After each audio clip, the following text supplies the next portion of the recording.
ಪ್ರೀತಿಯ ಕರ್ನಾಟಕದ ಜನತೆಗೆ ನಿಮ್ಮ ಸಂತೋಷ ಮಾಡುವ ನಮಸ್ಕಾರಗಳು. ಈಗ ನಮ್ಮ ರಾಜ್ಯದಲ್ಲಿ ಉಪಚುನಾವಣೆ ನಡೀತಾ ಇರೋದು ಬಾಗಲಕೋಟೆ ಜಿಲ್ಲೆ ಹಾಗೂ ದಾವಣಗೆರೆಯಲ್ಲಿ. ಈ ಎರಡು ಉಪಚುನಾವಣೆಗಳಲ್ಲಿ ನಮ್ಮ ಕರ್ನಾಟಕದ ಎಲ್ಲ ಪಕ್ಷದ ನಾಯಕರು, ಶಾಸಕರು ಹಾಗೂ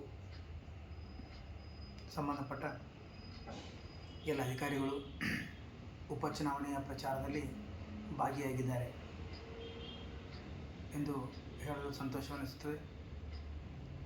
ಏನಕ್ಕೆ ಈ ಮಾತು ಹೇಳ್ತಿದ್ದೀನಿ ಅಂತಂದ್ರೆ, ಇವತ್ತು ಒಂದು ಉಪಚುನಾವಣೆಗೆ ಎಲ್ಲ ರಾಜ್ಯದ ಕೆಲಸಗಳನ್ನ ಬಿಟ್ಟ ನಮ್ಮ ಮುಖ್ಯಮಂತ್ರಿಗಳು, ಉಪಮುಖ್ಯಮಂತ್ರಿಗಳು ಹಾಗೂ ಶಾಸಕರು ಪ್ರಚಾರದಲ್ಲಿ ನಿರತರಾಗಿದ್ದಾರೆ. ಬಟ್ ಒಂದೇನು ಹೇಳಬೇಕಂತಂದ್ರೆ, ನಮ್ಮ ತೇರದಾಳ ಮತಕ್ಷೇತ್ರದ ಕೃಷ್ಣಾ ನದಿಯ ಬ್ರಿಡ್ಜ್ ಸಲುವಾಗಿ ಸತ್ಯಾಗ್ರಹ ಕೂತ್ಕೊಂಡ್ರು, ಹೋರಾಟ ಮಾಡಿದರು. ಈಗಿರ್ತಕ್ಕಂತಹ ಮುಖ್ಯಮಂತ್ರಿಗಳಾಗಲಿ ಉಪಮುಖ್ಯಮಂತ್ರಿಗಳಾಗಲಿ ಯಾರೊಬ್ಬರು ನಮ್ಮ ಸತ್ಯಾಗ್ರಹದ ಕಡೆ ಗಮನ ಹರಿಸಲಿಲ್ಲ. ಬ್ರಿಡ್ಜ್ ಮಾಡ್ತೀವಿ ಅಂತ ಬಂದು ಏನೋ ಒಂದು ಮಾತು ಹೇಳಿಲ್ಲ. ಆದ್ರೆ ಈ ಉಪಚುನಾವಣೆ ಐತೆ ಅಂಥೇಳಿ ಎಲ್ಲರೂ ಬಹಳ ಉತ್ಸಾಹದಿಂದ ಪ್ರಚಾರ ಮಾಡ್ತಾಯಿದ್ದಾರೆ. ಅಕ್ಕಪಕ್ಕದ ಮತಕ್ಷೇತ್ರದ ಶಾಸಕರು ಕೂಡ ಅಲ್ಲಿ ಪ್ರಚಾರಕ್ಕೆ ಹೋಗಿದ್ದಾರೆ, ಬಾಗಲಕೋಟೆಗೆ, ದಾವಣಗೆರೆಗೆ. ಬಟ್ ತೇರದಾಳ ಮತಕ್ಷೇತ್ರದೊಳಗೆ ಆ ಬ್ರಿಡ್ಜಿಗೋಸ್ಕರ ನಮ್ಮಲ್ಲಿ ಇರ್ತಕ್ಕಂತಹ ಡಾಕ್ಟರ್ ರವಿ ಹನಗಂಡಿ ಸರ್ ಅವರು ಸತ್ಯಾಗ್ರಹ ಮಾಡಿದಾಗ ಇವ್ರು ಯಾರೂ ಹೋಗಲಿಲ್ಲ, ಯಾರೂ ಬರಲಿಲ್ಲ.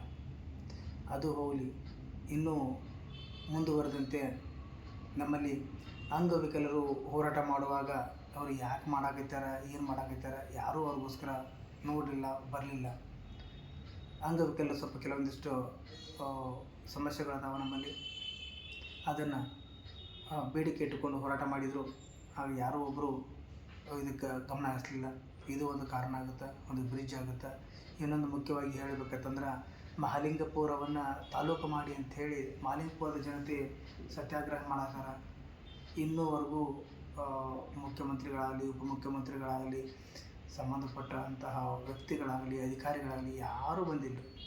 ಬಟ್ ಇವತ್ತು ನಡೀತಕ್ಕಂತಹ ಈ ಏಪ್ರಿಲ್ ಮಾಸದಲ್ಲಿ ನಡೀತಕ್ಕಂತಹ ಉಪಚುನಾವಣೆಗೆ ಎಲ್ಲ ಅಧಿಕಾರಿಗಳು ಹಾಗೂ ಮುಖ್ಯಮಂತ್ರಿಗಳು, ಉಪಮುಖ್ಯಮಂತ್ರಿಗಳು, ಅಕ್ಕಪಕ್ಕದ ಕ್ಷೇತ್ರದ ಅಥವಾ ದೂರದ ಕ್ಷೇತ್ರದ ಶಾಸಕರು ಕೂಡ ಅಲ್ಲಿ ಭಾಗಿಯಾಗಿದ್ದಾರೆ, ಪ್ರಚಾರ ಮಾಡ್ತಾ ಇದ್ದಾರೆ. ಅದಕ್ಕೆ ಕರ್ನಾಟಕದ ಜನತೆ ಎಚ್ಚೆತ್ಕೊಳ್ರಿ. ಹಿಂಗೆ ಮಾಡಿದರೆ ಅವು ತಮ್ಮ ಪಕ್ಷದವ್ರು ತಮ್ಗೆ ಟಿಕೆಟ್ ಕೊಟ್ಕೊಂಡು ಅವ್ರಿಗೇನು ಬೆಳ್ಕೊತ ಹೋಗ್ತಾ ಇದ್ದಾರೆ. ಯಾವುದೇ ಕಾರ್ಯಕರ್ತರಿಗೂ ಒಂದು ಟಿಕೆಟ್ ಕೊಟ್ಟಿಲ್ಲ, ಕೊಡೋದು ಇಲ್ಲ. ದಯಮಾಡಿ ನೀವೆಲ್ಲರೂ ಯೋಚನೆ ಮಾಡಿರಿ.